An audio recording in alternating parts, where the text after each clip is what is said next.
오늘은 광야학교 마지막 시간입니다. 4주 전에 입학하셔서 어느덧 졸업을 앞두고 계신데요. 오늘까지 성실히 광야학교에 출석하신 우리 옆에 계신 분들과 서로 이렇게 격려하겠습니다. 애쓰셨습니다. 졸업을 축하드립니다.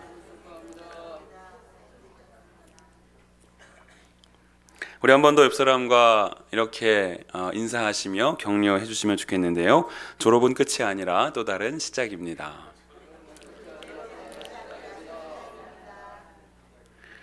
오늘 광야학교 졸업인데 무슨 또 다른 시작이냐고, 혹시 광야 그 이후랄지, 혹은 광야를 지나 가나안에서와 같은 제목으로 조만간 광야학교 2탄이 시작되는 거 아니냐고 물으실 수 있는데요.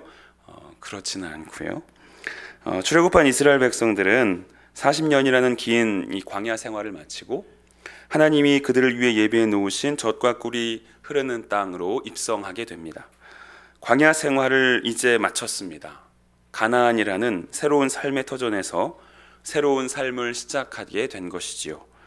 더 이상 광야를 유랑하는 민족이 아닌 이제는 땅을 터전 삼아 정착하는 민족으로 살게 됐다는 것입니다. 아마도 이스라엘 백성들은 아무것도 없는 그와 같은 광야를 벗어나 이제 젖과 꿀이 흐르는 가나안 땅에서의 새로운 삶이 시작됐기에, 그것도 하나님이 주신다고 약속하신 땅이기에 그들은 그들의 마음 가운데의 과거보다는 그래도 좀 더 나은 괜찮은 삶이 되지 않을까 하는 어떤 기대감이 그들의 마음 가운데에 있었을 것입니다. 물론 마치 가난한 사람이 로또 복권에 당첨되어 단번에 부자가 되는 것과 같은 그런 격변이 일어나지는 않더라도 과거보다는, 광야 생활을 할 때보다는 다만 조금이라도 더 괜찮은 삶을 향유하게 될 것이라는 생각을 했을 것이라는 말입니다. 그런데 가나안 땅에 입성한 이스라엘 백성들이 처음으로 맞닥뜨린 상황이 무엇인가 하면요, 여호수아 6장 1절입니다. 우리 함께 읽겠습니다. 시작. 이스라엘 자손들로 말미암아 여리고는 굳게 닫혔고 출입하는 자가 없더라. 아멘. 이스라엘 백성들이 가나안 땅 그 본토 안으로 더 들어가기 위해서는 이제 그 땅의 입구라고 할 수 있는 여리고성을 반드시 지나야 했습니다. 그런데 여리고성 사람들이 성문을 완전히 봉쇄하여 아무도 그 성 안으로 들어갈 수 없게 된 것이지요. 고고학적 자료에 의하면 여리고성 성벽의 높이는 약 14m 정도 되었다고 하고요, 두께는 5m 정도 됐다고 합니다.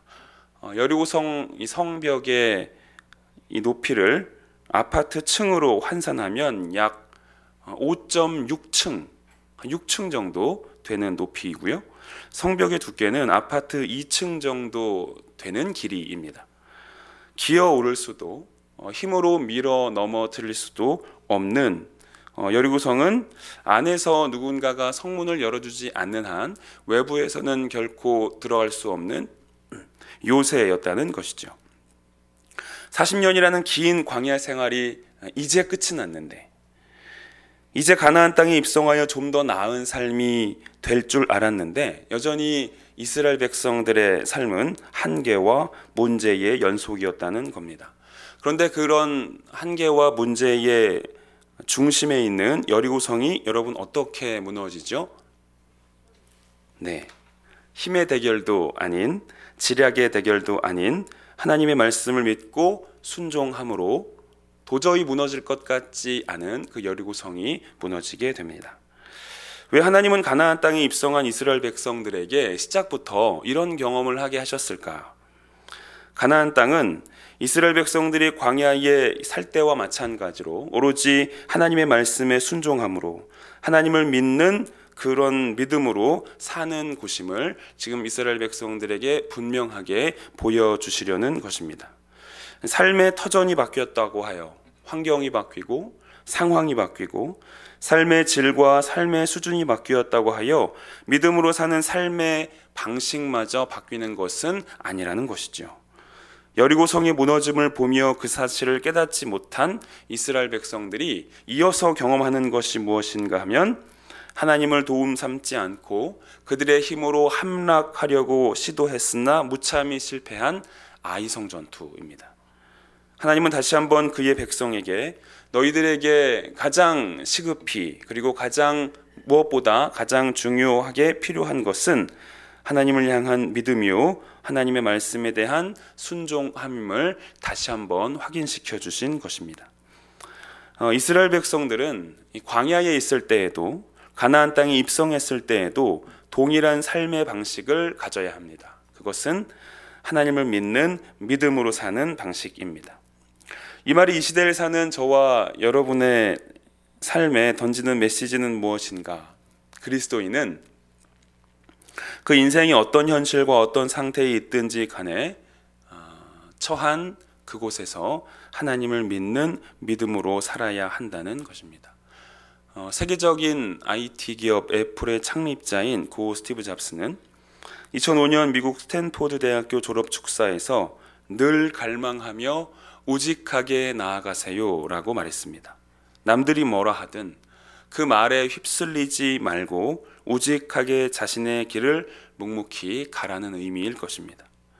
그렇다면 주변 사람들이 뭐라 하든 이 세상이 뭐라 하든 저와 여러분이 늘 갈망해야 할 것은 무엇인가? 우리의 인생은 무엇을 향하여 우직하게 나아가야 하는가? 그것은 우리의 믿음의 대상이신 우리 주 예수 그리스도, 우리는 그분을 갈망하는 삶을 살아야 하는 것입니다. 우리의 삶이 지금 광야와 같을지라도, 광야를 지났다 할지라도 우리는 늘 예수님을 향하여 우직하게 믿음의 발걸음을 떼며 살아야 한다는 것이죠. 그것이 믿음이 있는 자에게 있어야 할 삶의 방식입니다. 히브리서 11장은 믿음장이라고 불립니다. 이름만 들어도 알 수 있는 이 성경에 등장하는 많은 인물들이 그들의 삶의 현실이 어떻든지 간에 그 자리에서 믿음의 삶을 살았음을 보여주고 증명하는 요약서라고 할 수 있습니다.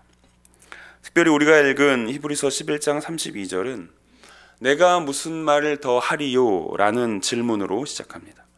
윗절인 이 31절까지 히브리서 저자가 언급한 믿음의 선진들 외에도 믿음으로 산 무수히 많은 사람들이 있었다는 것이죠. 그들을 다 기록하고 열거하기에는 지면과 시간 관계상 역부족이라는 것입니다.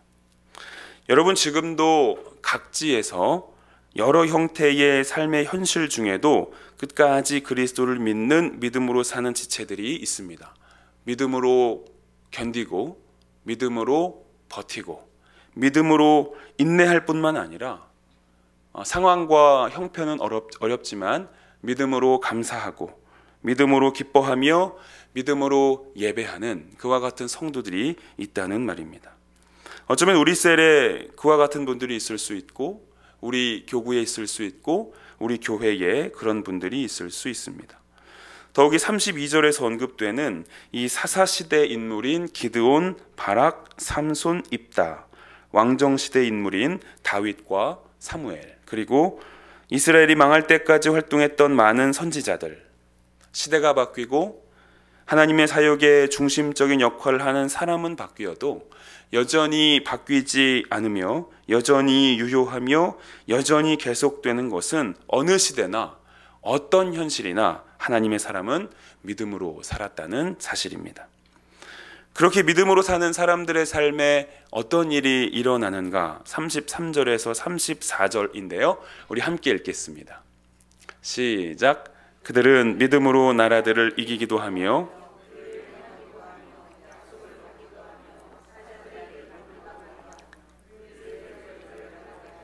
칼날을 피하기도 하며 연약한 가운데서 강하게 되기도 하며 전쟁에 용감하게 되어 이방 사람들의 진을 물리치기도 하며. 아멘. 본절은 기본적으로 승리를 거두었다는 내용이지만 그와 같은 승리를 위한 어떤 어려운 상황이 먼저 있었음을 전제합니다. 무슨 말인가 하면 믿음으로 사는 인생에는 우리의 삶을 무너뜨리려는 다툼과 전쟁이 있습니다. 의롭게 살지 못하게 방해하는 장애물이 있고 다니엘과 같이 사자굴에 던져지는 것과 같은 경험이 있으며 사울의 칼날을 경험한 다윗이나 이세벨의 칼날을 경험한 엘리야와 같이 우리를 죽이려는 그와 같은 서슬퍼런 칼날 앞에 우리의 인생이 세워지기도 합니다. 뿐만 아니라 나는 극히 약하고 내 아버지 집에서 가장 작은 자라는 기드온의 고백과 같이 우리 자신의 연약함과 한계로 인하여 걱정과 두려움에 휩싸이기도 합니다. 이것이 믿음이 있는 자의 인생에서 일어날 수 있는 일이라는 말입니다. 여러분, 믿음은 만병통치약이나 맞는 기가 아닙니다. 믿음이 있으면 마치 우리의 삶에 더 이상의 문제나 어려움이 발생하지 않거나 나의 대적 원수들이 쫄딱 망하게 되거나 이제는 믿음이 있기에 내 인생이 승승장구하는 삶을 살게 되겠구나 라는 것은 여러분 사실이 아닙니다. 여러분, 그런 것은 없습니다. 우리 주변에 보면 믿음이 있는 분임에도 불구하고 가정에 문제가 생기고 사업은 망하고 견딜 수 없는 고통과 고난을 겪는 분들이 계십니다. 믿음의 유무로 그들의 삶에 일어난 문제나 어려움을 해석해서는 안 된다는 것이죠. 그렇다면 우리에게 있는 믿음은 과연 우리에게 어떤 유익을 주는 것인가? 33절, 34절을 다시 보면요. 나라를 이깁니다. 의를 행합니다. 사자의 입을 막고 불의의 세력을 멸하며 칼날을 피합니다. 용감하게 되어 이방 민족을 물리치기도 합니다. 믿음이 있는 자들도 여전히 어려움과 위기와 절망과 슬픔과 좌절을 경험하지만 언젠가 그 자리에 임할 하나님의 역사하심, 하나님의 역전케 하심, 그것으로 인하여 결국 이김과 승리를 맛보게 된다는 말입니다. 그 모든 것이 믿음을 통하여, 믿음이라는 수단과 믿음이라는 방법을 통하여 우리에게 경험되어지고 주어진다는 것입니다. 그뿐만이 아닙니다. 믿음으로 사는 사람들의 삶에 또 어떤 일이 일어나는가? 36절에서 38절까지 우리 함께 읽겠습니다. 시작. 또 어떤 이들은 조롱과 채찍질뿐 아니라 결박과 옥에 갇히는 시련도 받았으며 돌로 치는 것과 톱으로 켜는 것과 시험과 칼로 죽임을 당하고 양과 염소의 가죽을 입고 유리하여 궁핍과 환난과 학대를 받았으니 이런 사람은 세상이 감당하지 못하느니라. 그들이 광야와 산과 동굴과 토굴에 유리하였느니라. 아멘. 일제 강점기 중에 일본은 한국인들에게 신사참배, 즉 일본의 민간 종교인 신도를 숭배하라고 강요했고, 당시 한국교회의 지도자 중 한 사람이었던 주기철 목사님은 신사참배를 거부함으로 긴 감옥 생활을 시작합니다. 일본 경찰들은 주기철 목사님을 거꾸로 매달아 구타하고 코와 입에 고춧가루 물을 부었으며 살이 에이는 추위에 그의 살이 썩도록 방치했습니다. 그것도 모자라 그의 눈앞에서 사랑하는 아내를 구타했습니다. 신사참배를 하겠다는 한마디만 하면 피할 수 있는 고통이었습니다. 하지만 주기철 목사님은 끝끝내 그리스도를 향한 자신의 믿음을 부인하지 않았고 결국 1944년 4월 21일 차디찬 감옥에서 주님의 품에 안기게 됩니다. 순교하기 얼마 전 이 주기철 목사님의 아내는 마지막으로 남편을 면회하게 됩니다. 오랜 감옥 생활과 일제에 모진 고문으로 인하여 그의 남편은 혼자 걸을 수도 없어 간수의 등에 업혀 면회 장소로 나옵니다. 만일 여러분이 주기철 목사님의 아내라면 마지막 면회를 하는 그날 만신창이가 된 사랑하는 남편을 보며 무엇라 말씀하시겠습니까?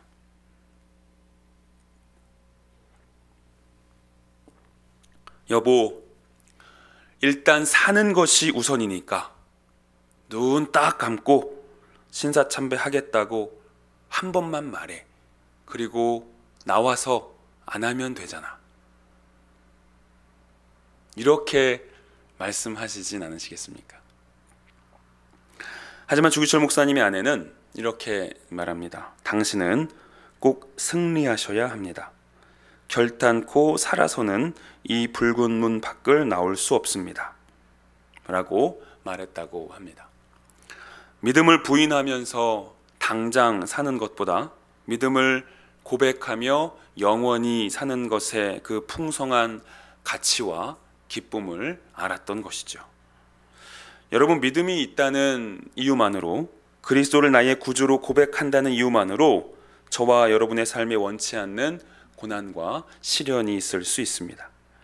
하나님의 말씀을 대언했던 많은 선지자들이 그들의 말을 들어야 했던 그 백성들로부터 오히려 조롱과 무시를 당한 것처럼 우리도 믿음이 있다는 그 이유만으로 사람들로부터 조롱과 무시를 당할 수 있고, 유대 전승에 따라 돌에 맞아 죽은 예레미야, 유다 므낫세 왕의 톱에 잘려 죽은 이사야와 같이 믿는 자의 삶에 그와 같은 심각한 위기와 위험이 있을 수 있으며, 성경에 등장하는 많은 인물들이 그들의 삶으로 경험한 궁핍과 환난과 학대가 믿음이 있는 사람들의 삶에 있을 수 있습니다.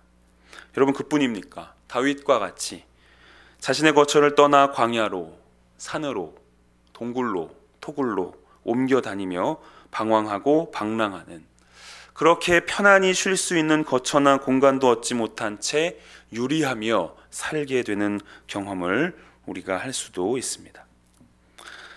주목해야 할 것은 33절에서 34절은 믿는 자의 삶의 고난과 어려움이 있지만 믿음으로 이김과 역전과 승리를 경험한다 말하고, 36절에서 38절은 지금 이김과 승리를 말하는 것이 아니라 오히려 믿음으로 조롱과 시련과 궁핍과 환난, 심지어 죽음까지 피할 수 없었다, 이렇게 말합니다.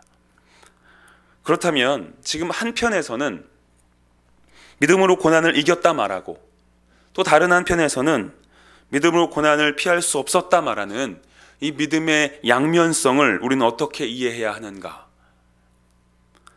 그것이 여러분 그리스도인의 삶이라는 겁니다. 이게 무슨 말인가 하면요, 하나님은 우리에게 주신 그 믿음으로 여러분 우리의 삶을 어떻게 다루어 가시는가 하면, 때로는 고난에서 이기게 하심으로, 그리고 때로는 그 고난에서 허우적대게 하심으로 우리의 인생을 참된 그리스도인으로, 참된 제자로 만들어 가신다는 말입니다.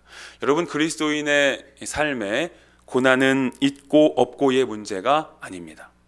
오히려 그리스도인의 삶에 여러분 고난은 반드시 있는데, 고난을 당하는 과정과 그 결과가 어떤 때는 역전과 승리로, 또 어떤 때는 낮아짐과 겸손으로 나타난다는 것입니다. 그래서 바울은 이 믿는 자의 삶이 어떤 삶인지 고린도 후서 말씀을 통하여 명백하게 우리에게 알려주는데요, 고린도 후서 11장 23절로 28절 말씀입니다. 우리 화면 보면서 함께 읽겠습니다. 시작. 그들이 그리스도의 일꾼이냐 정신없는 말을 하거니와 나는 더욱 그러하도다. 내가 수고를 넘치도록 하고 옥에 갇히기도 더 많이 하고 때도 수없이 맞고 여러 번 죽을 뻔하였으니, 유대인들에게 40에서 하나 감한매를 5번 맞았으며 3번 태장으로 맞고 1번 돌로 맞고 3번 파선하고 일주야를 깊은 바다에서 지냈으며, 여러 번 여행하면서 강의 위험과 강도의 위험과 동족의 위험과 이방인의 위험과 시내의 위험과 광야의 위험과 바다의 위험과 거짓 형제 중의 위험을 당하고, 또 수고하며 애쓰고 여러 번 자지 못하고 줄이며 목마르고 여러 번 굶고 춥고 헐벗었노라. 이 외의 일은 고사하고 아직도 날마다 내 속에 눌리는 일이 있으니 곧 모든 교회를 위하여 염려하는 것이라. 여러분, 바울의 삶이야말로 광야 학교 그 자체였다고 해도 과언이 아닐 것입니다. 뗄래야 뗄 수 없는 껌딱지처럼 바울에게 고난은 늘 그의 육체와 마음에 붙어 있었기 때문입니다. 이것이 무엇을 의미하는가 하면요, 그리스도인의 인생은 여러분 그 시작도 그 끝도 고난이라는 겁니다. 고난의 연속선상에 세워진 인생이 그리스도인의 인생이라는 말입니다. 하지만 불행한 고난이 아니요, 우리를 위한 유익한 고난, 복된 고난이라는 사실을 우리는 기억해야 하는데요. 시편 119편 71절입니다. 고난 당한 것이 내게 유익이라. 고난 당한 것이 내게 유익이라. 여러분, 고난이 우리의 삶에 유익한 것이 맞습니까? 어떠십니까, 여러분? 고난이 여러분 우리의 삶에 유익한 것이 맞습니까? 어떠십니까? 혹시 고난은 가능하면 조금만 당하거나 피할 수 있으면 최대한 피해야 하거나 고난은 우리의 삶에 백해에 무익한 것이라고 생각하신다면 여러분 그렇지 않습니다. 고난은 우리에게 유익한 것이 맞습니다. 왜냐하면요, 모든 그리스도인들은 고난으로 하나님의 말씀을 배우고 고난으로 하나님을 의지하는 방법을 배우며 고난으로 하나님을 믿는 믿음이 더 굳건해지기 때문입니다. 고난으로 우리는 참된 성도가 되고 고난으로 우리는 참된 그리스도의 제자가 된다는 말입니다. 뿐만 아니라 여전히 교만하고 여전히 자기중심적이며 여전히 내 인생의 주권이 나에게 있는 것처럼 사는 우리에게 여러분, 고난은 성도의 삶은 그리스도를 믿는 믿음의 방식이어야 함을, 그리스도께 철저히 의존된 삶이어야 함을, 그것이 저와 여러분의 정체성이요 삶의 방향임을 분명히 깨닫게 해주기 때문입니다. 그래서 고난은 여러분 우리에게 유익한 것이 맞습니다.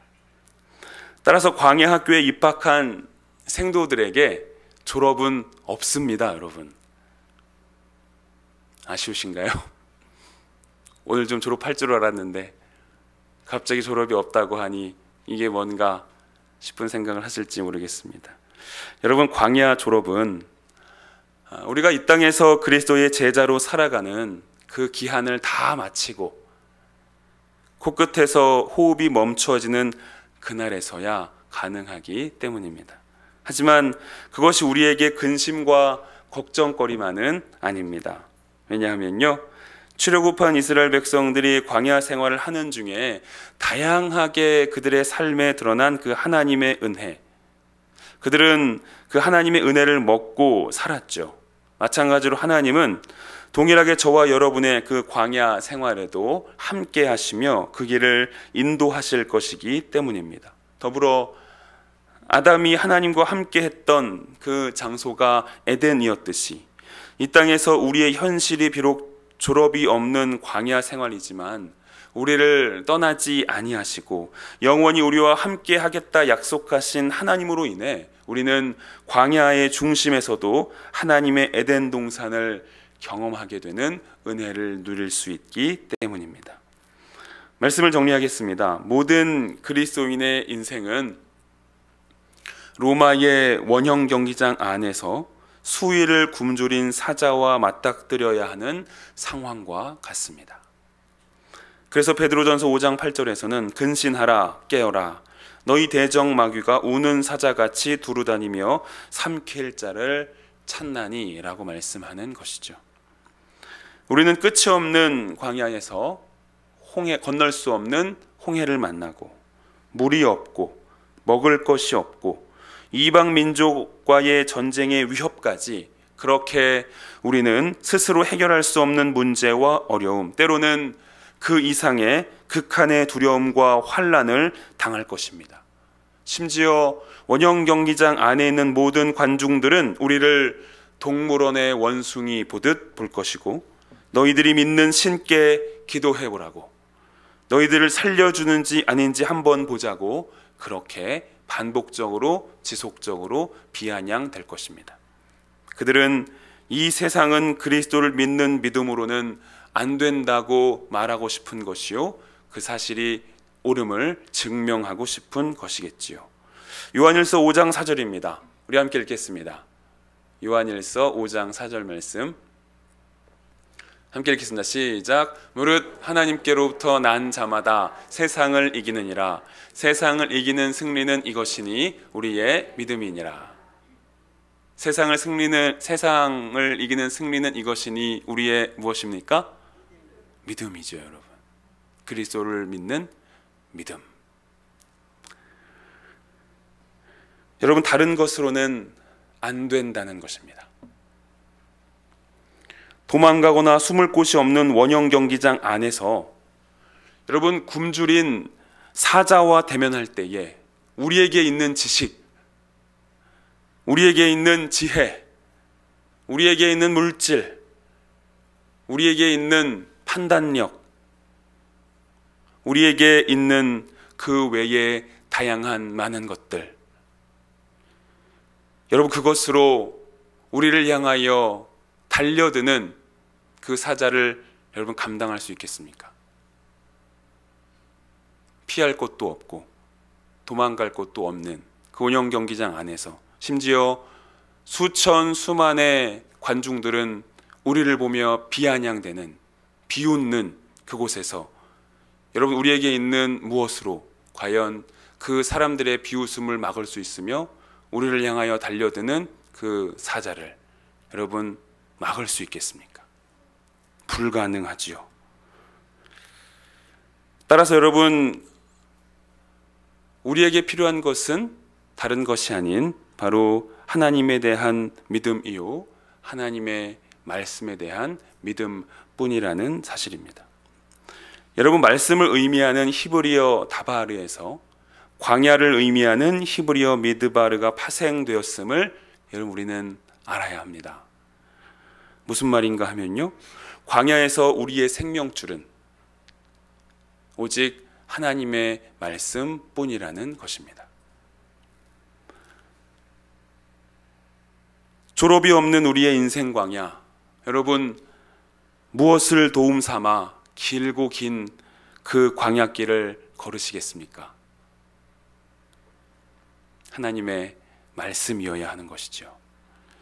다만 하나님의 말씀을 믿고 나아갈 때에 승리와 이김을 경험하는 것만이 그리스도인의 삶이 아니요, 말씀을 가까이 하고 말씀을 믿음에도 불구하고 패배하고 망하고 문제와 어려움에 봉착할 수 있음을 여러분 잊으시면 안 됩니다. 하지만 분명한 것은 승리든 패배든 우리가 하나님의 말씀을 믿고 한 걸음 한 걸음 그 믿음의 발걸음을 뗀다면 우리는 지금 여러분 정상적인 길, 하나님이 기뻐하시며 하나님이 원하시는 그 바른 길, 그리스도의 제자가 걸어가야 할 그 길을 걷고 있다는 사실을 우리는 알아야 합니다. 여러분, 광야길을 얼마나 걸어오셨고 또한 앞으로 얼마나 더 걸으셔야 합니까? 바라기는 광야길이 여러분 빨리 끝나기를 애타게 기다리기보다는 오히려 광야길 복판에서 더욱 하나님의 말씀에 집중하고 나의 삶을 하나님의 말씀 위에 세워가는 그런 믿음의 역동이 저와 여러분의 삶에 있기를 바랍니다. 물론 그렇다고 광야길이 쉽거나 가볍게 느껴지지는 않을 것입니다. 하지만 우리가 살아있는 한 지속되는 것이 광야라면 이제는 광야에 대한 나의 인식을 새롭게 하여 광야 안에서만 경험하고 느낄 수 있는 그 유익과 기쁨에 젖어드는 우리들이 되기를 바랍니다. 우리의 삶이 광야의 중심에 설 때에도 여전히 그곳에서 우리와 함께 하시는 하나님으로 인해 비록 우리의 현실이 광야이지만, 어쩌면 광야에서의 생활이 오래되었지만 그럼에도 불구하고 그 자리에서 우리와 함께 하시는 하나님으로 인해 광야 복판에서 에덴을 경험하는 그런 놀라운 복과 은혜가 여러분 우리의 삶에 있기를 바랍니다.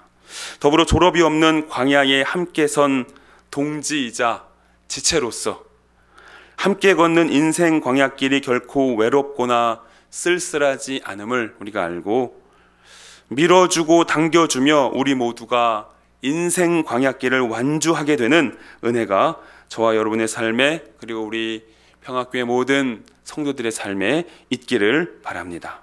찬송가 357장